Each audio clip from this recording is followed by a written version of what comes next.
Good morning. Good morning once again. I'm just going to move this here. So, I'm just going to briefly cover. We have a very important press conference by HHS Secretary Kennedy. He's going to hold a press conference at any time right now.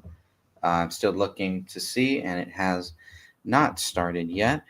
But at any time, that press conference will start, and then I will go and I will play that and leave everyone alone. But for now, I'm going to read this statement here for immediate release. This was put out yesterday. Oh, I better plug in before my battery dies too. All right, I'm going to read this. This is from the HHS Secretary's office. And here is what it says.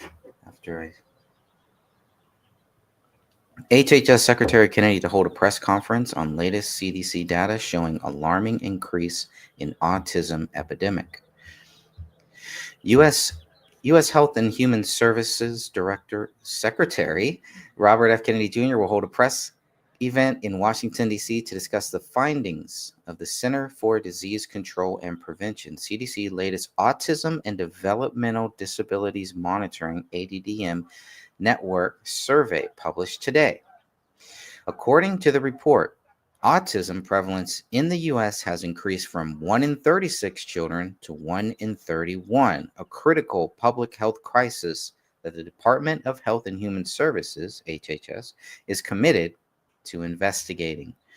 This is set to happen at any time right now. Again, this will happen at the Hubert Humphrey Building, the auditorium, 200 Independence Avenue, Southwest Washington, D.C., 20201. You must have valid ID to enter the building. The participants will be HHS Secretary Robert F. Kennedy Jr., Walter M. Zahorny, I know I pronounced that wrong, PhD, Associate Professor at Rutgers, NJMS, Director of NJ, probably New Jersey, Autism Study, co-author of ADDM. So that is the press release. I'm going to see if this survey is active. Looks like it. Yeah, this is today the 17th. This is April 17th, so they're time travelers here. We're not there as far as I know. But so this is the actual report here. I'm definitely not going to read this whole thing, but let me see if I'll read the introduction a little bit. I'm just going to go back and check to see. But again, we are waiting for Robert F. Kennedy Jr.'s. Robert F. Kennedy Jr. is doing kind of the same thing that President Trump would do, where they would be fashionably late here. So I don't know what's keeping them. It was supposed to start about 30 minutes ago. We are still waiting, but at any time, Robert F. Kennedy Jr.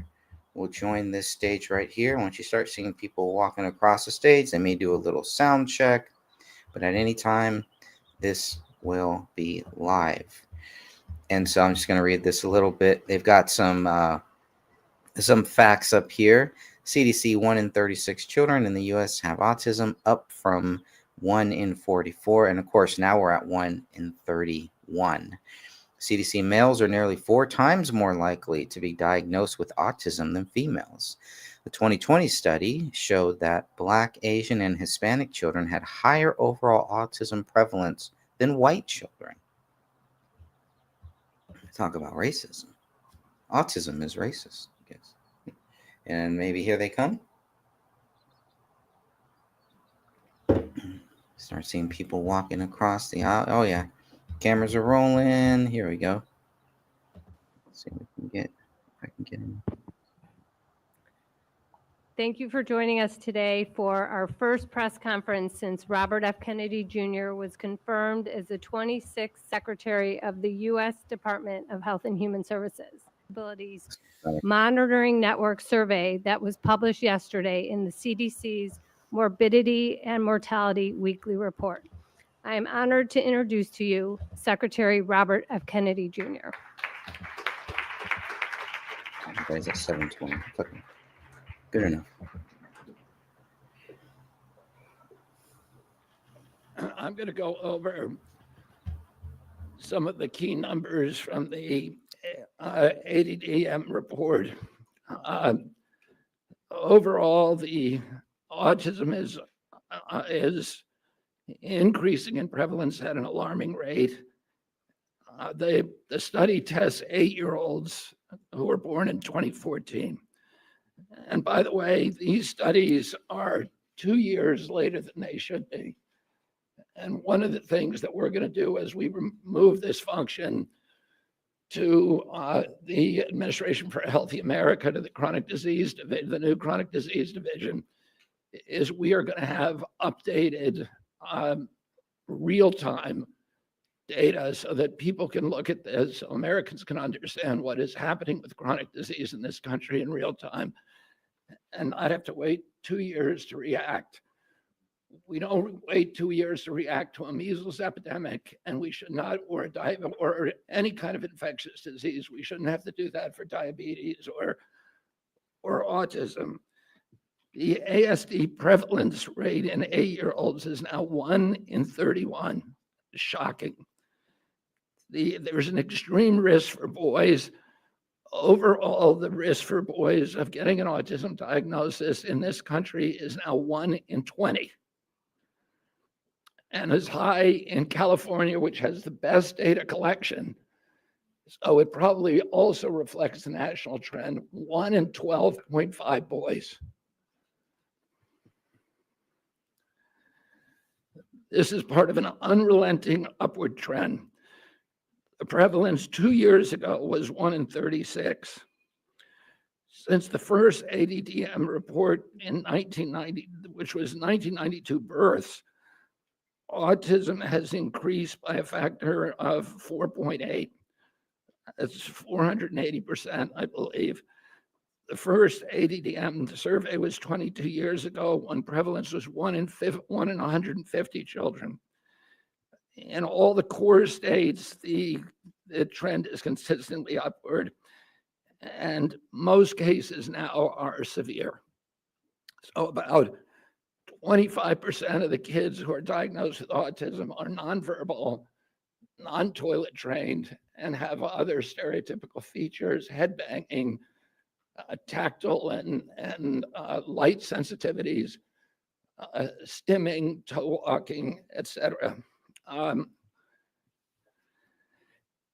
One of the things that I think that we need to move away from today is this ideology that the autism diagnosis, that the autism prevalence increases, the relentless increases, are simply artifacts of better diagnoses, better recognition, or changing diagnostic criteria.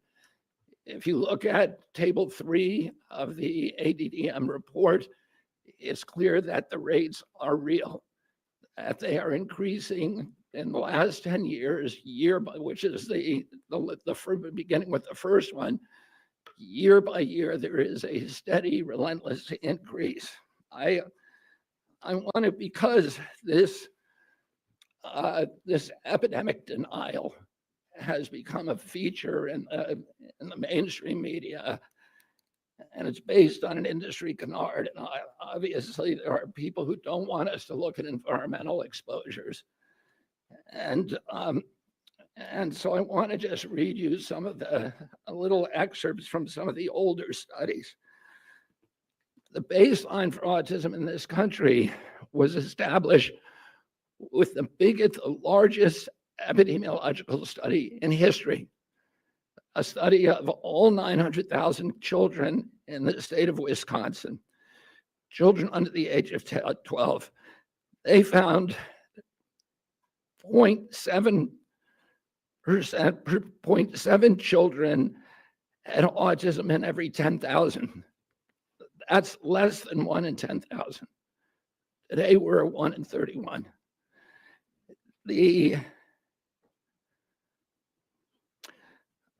That study also confirmed the 4-to-1 male to female ratio. There were at that time just over 60 children in Wisconsin with autism. And today it's around 20,000. In 1987, there was another exhaustive study, a peer-reviewed study in North Dakota, set out to count every child in the state with a pervasive developmental disorder, including autism. That study meticulously combed through every record, every diagnosis, and he even conducted in-person assessments of the entire population of 180,000 children under 18. The autism rate they found was 3.3 per 10,000. So that's in line with the 1 in 10,000 that was found in Wisconsin 17 years ago. Could we use your house to trial our 24-hour bathroom upgrade system? We're looking for homeowners within valid states to test Earlier. For context, today, the last number of 1 in 36 is 83 times higher. In 1987, out of 1 million, every 1 million kids, 330 were diagnosed with autism. Today, there are 27,777 for every million.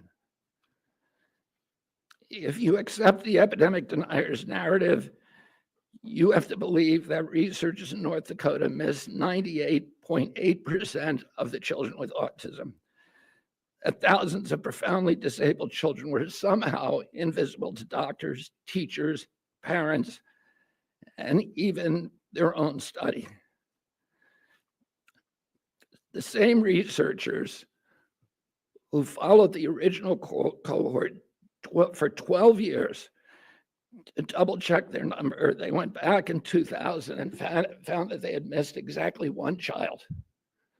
So doctors and therapists in the past were not stupid.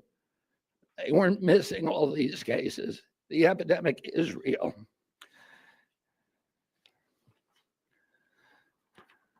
Between 1959 and 1965, researchers from 14 hospitals associated with major universities undertook the National Collaborative Perinatal Project, tracking 30,000 children from birth to age 8.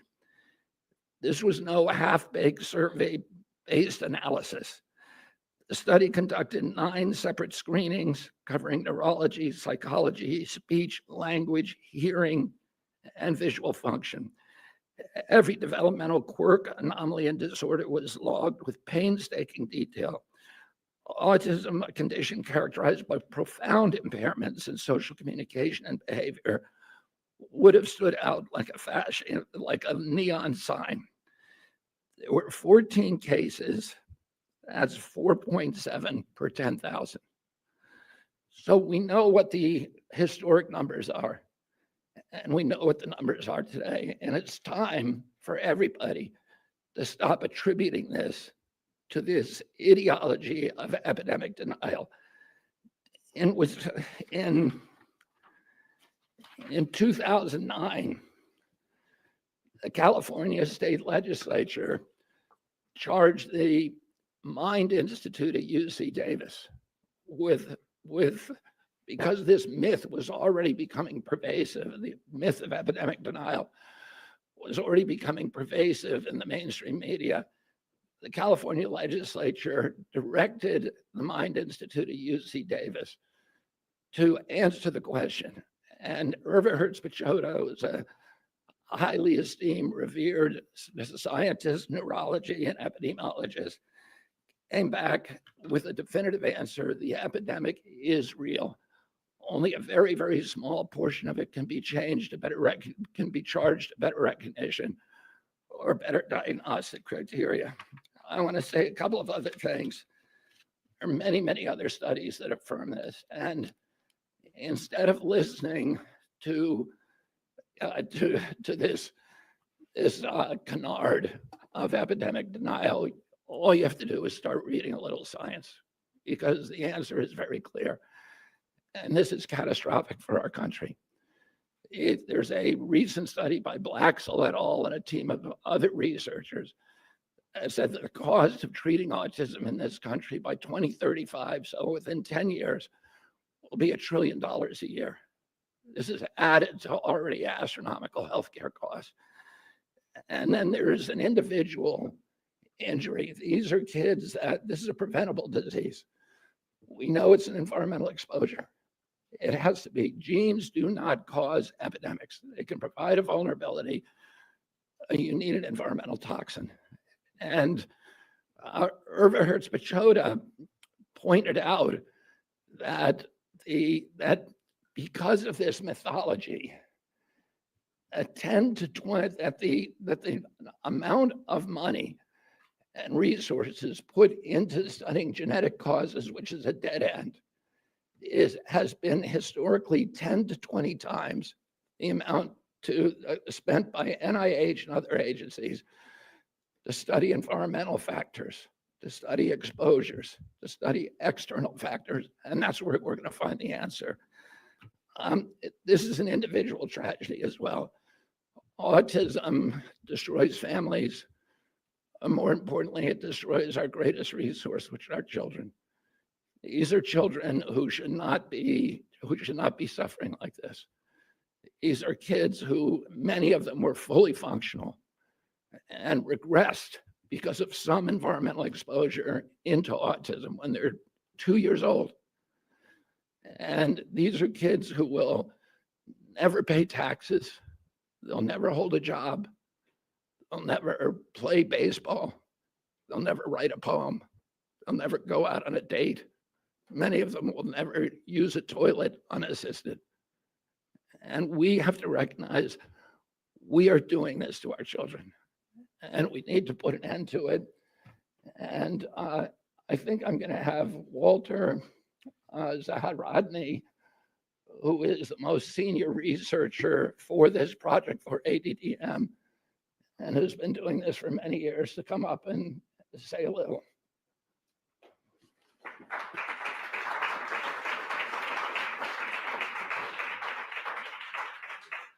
Good morning. Thank you for being here. I'm here as a long-term autism researcher and a clinical psychologist.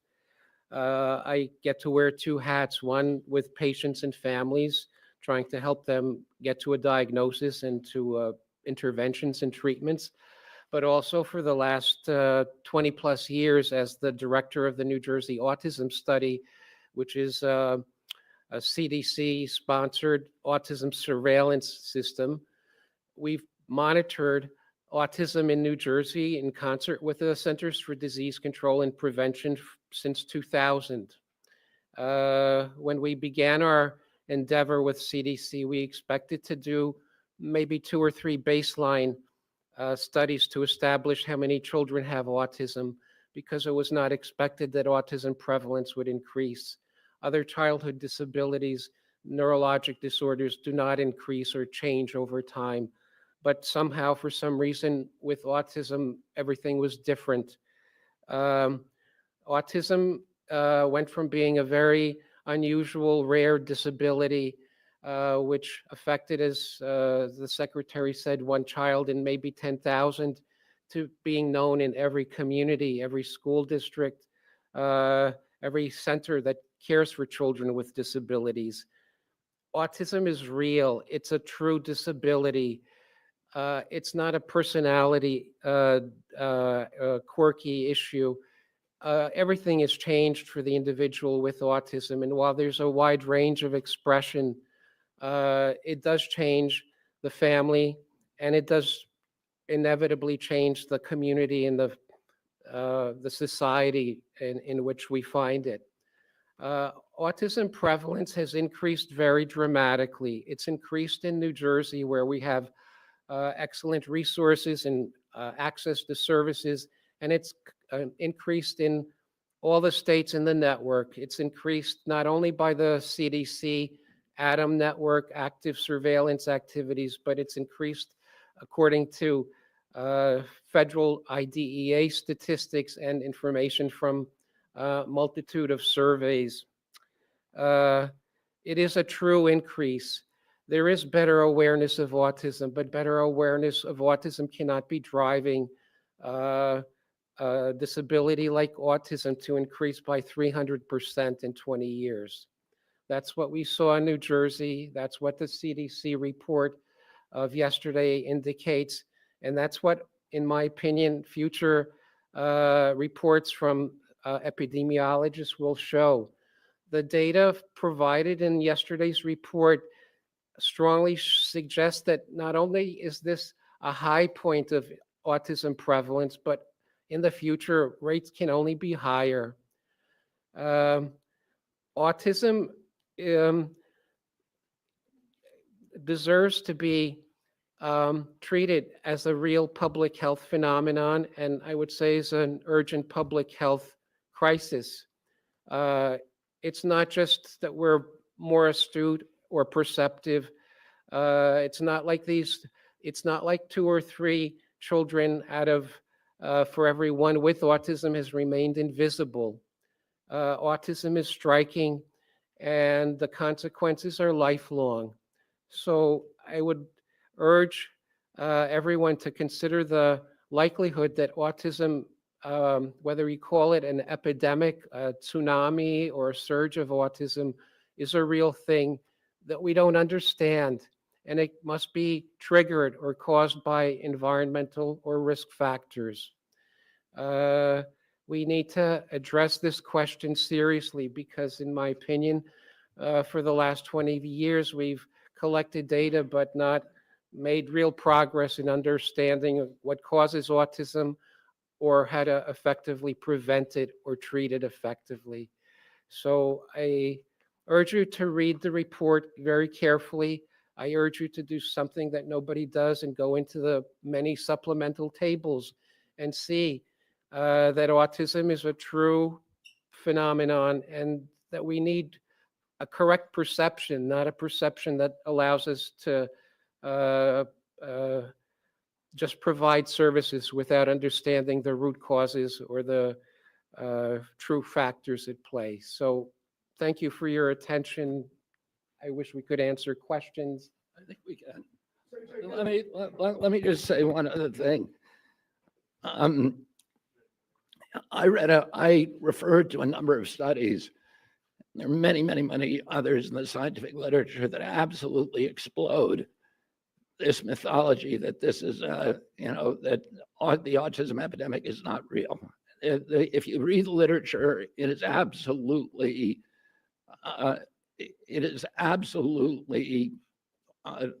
indefensible to continue to promote this. But it doesn't take you to read the literature. It just takes a little common sense. If the epidemic is an artifact, a better diagnostic criteria or better recognition, then why are we not seeing it in older people? Why is this only happening in young people? I asked Walter before we came out here, I said, have you ever seen anybody our age? I'm 71 years old with full-blown autism, head banging, nonverbal, non-toilet trained, stimming, toe walking, these other stereotypical features. Where are these people walking around the mall? You can't find them. They're not in homes. There are no homes for them. There are no institutions for them. Why are we seeing them on the street? Anybody can look around and see that this is a canard. And then you have to ask yourself, why is it so pervasive? Why has it been thrown up against us for so many years? And clearly there are industries.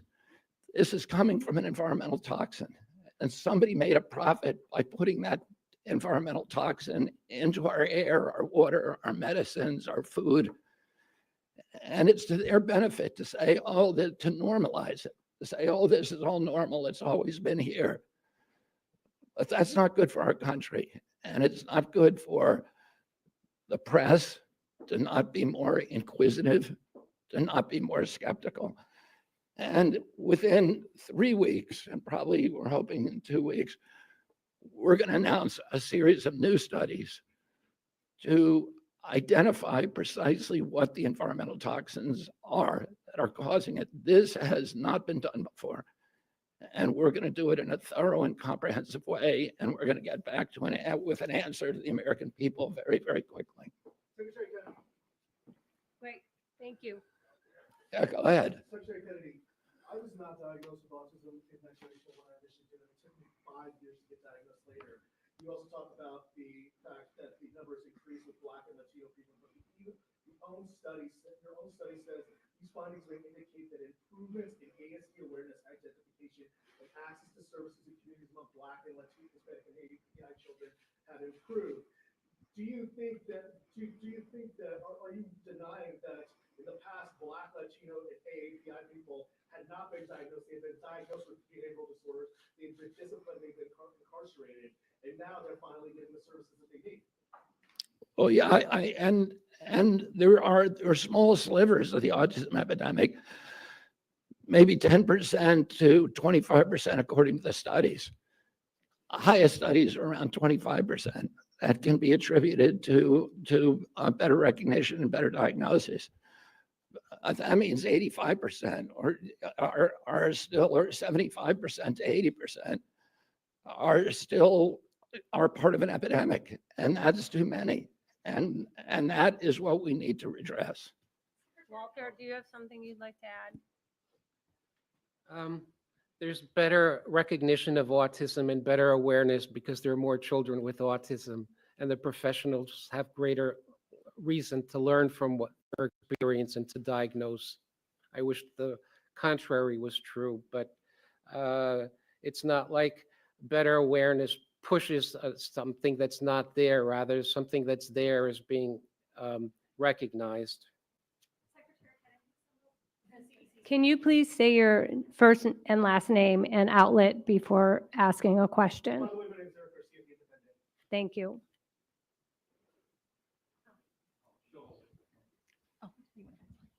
Secretary Kennedy, Amanda Seitz with the Associated Press.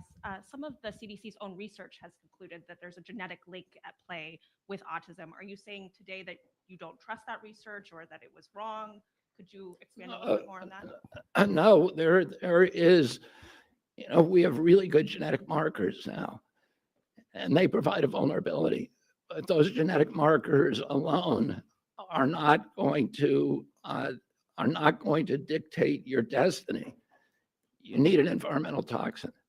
I mean, there are many genetic markers that dictate the methylation capacity of the human body.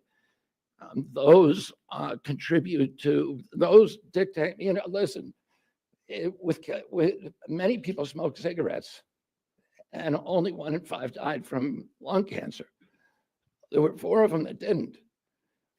And those were the ones that had some circumstances, probably genetic, that made them more susceptible to it.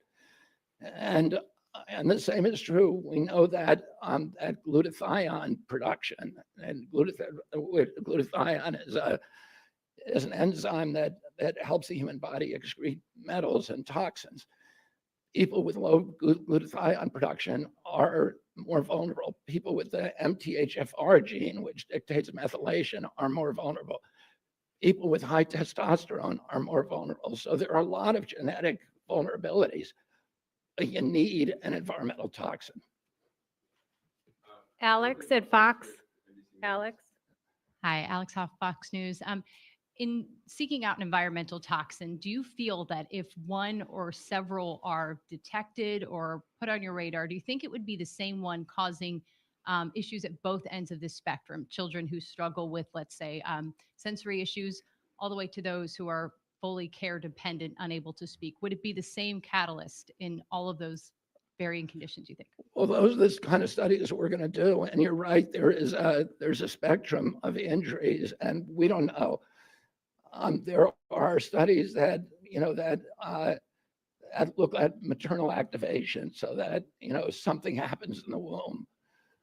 There are studies that look at other genetic cause. The issue that we know is genes don't cause epidemics. You need an environmental toxin, and we're going to look at all the potential culprits. We're going to look at mold. We're going to look at food additives. We're going to look at pesticides. We're going to look at air and water and medicines. So, we're going to look at ultrasound, because there's a timeline that, something happened. In fact, Congress said to EPA, ordered EPA to tell us what year the autism epidemic began.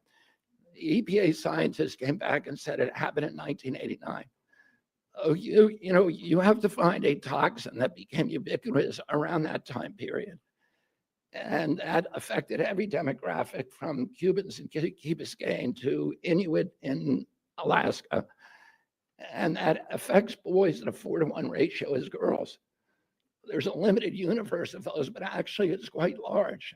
And, Eberhard Spichota was the one who suggested that, one of the things we have to look at is ultrasound. I don't think that that's probably a factor, but it's one of the exposures that became ubiquitous during that period. And we're going to look at all of them agnostically. We're going to find the potential exposures that increased during that time period. And we're going to we're going to see if there is a link to this injury.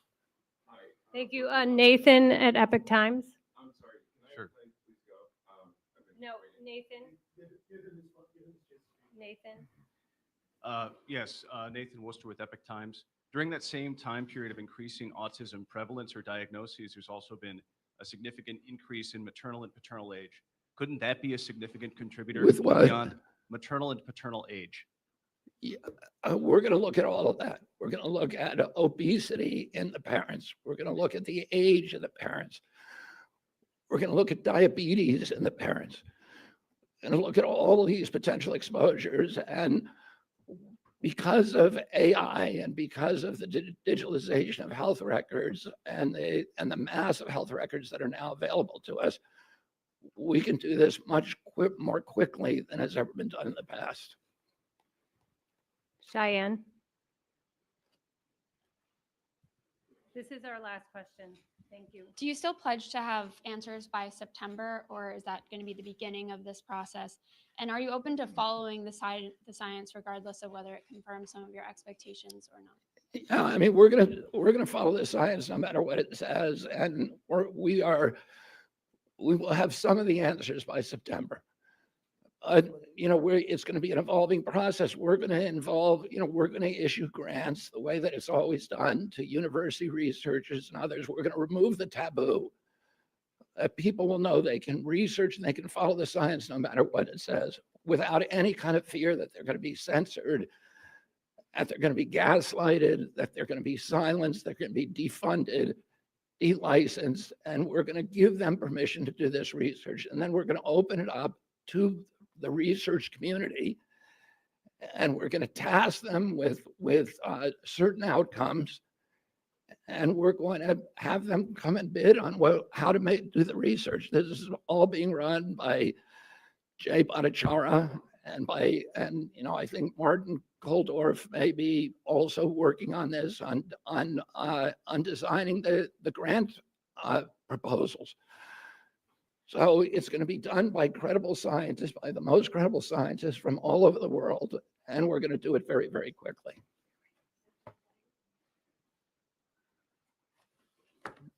Yeah, one more question. You identify yourself. Sorry, I'm not advocate for your healthcare. Once you identify which environmental toxins are causing autism, what do you expect the impact to be on the industries that are causing those? You cited industry as I think we're going to figure out a way to make pressure on them to remove it. And I think also, there will be market forces that also exert pressure on them to remove it. And I want to say that I'm very grateful to President Trump because he tasked me on day one of this job with making this a priority of finding out what's causing the autism epidemic, and we are going to do it for him. Thank you all very much.